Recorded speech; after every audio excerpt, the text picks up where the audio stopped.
अगर पढ़ा हुआ याद नहीं रहता तो कमी तुम्हारी बुद्धि में नहीं, तुम्हारी एकाग्रता और चरित्र में है।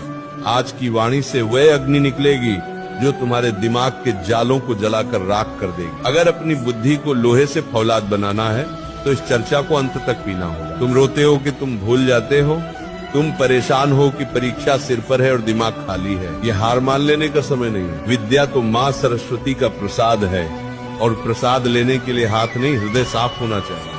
आज वृंदावन की इस पावन छाया से हम वह गुप्त रहस्य खोलेंगे जो बड़े बड़े विद्वानों ने अपनी तपस्या से पाए हैं। पढ़ा हुआ याद रखना कोई चमत्कार नहीं, ये एक साधना है। अगर तुम थक चुके हो रट्टा मार मार कर, तो आज इस फकीर की बात सुन लो।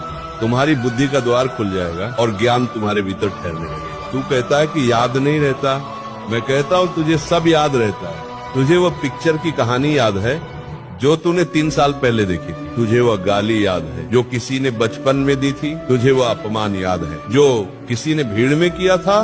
फिर किताब क्यों भूल जाता है? इसका कारण है राग और द्वेष। तेरा मन वहीं ठहरता है जहाँ उसे रस मिलता है। तुझे पढ़ाई में रस नहीं मिल रहा, तुझे पढ़ाई एक बोझ लग रही है। जब तक तू विद्या को भार समझेगा वह तेरे भीतर नहीं टिकेगी। पहली शर्त सुन ले, बुद्धि को साफ कर। जैसे गंदे शीशे में सूरज की रोशनी नहीं दिखती, वैसे ही गंदे मन में सरस्वती का प्रकाश नहीं ठहरता। दिन भर मोबाइल पर जो गंद देख रहा है, जो व्यर्थ की चर्चाएं कर रहा है, वह तेरे दिमाग की मेमोरी खा रही है। उन्हें डिलीट कर, तभी नया और कीमती ज्ञान वहाँ टिकेगा।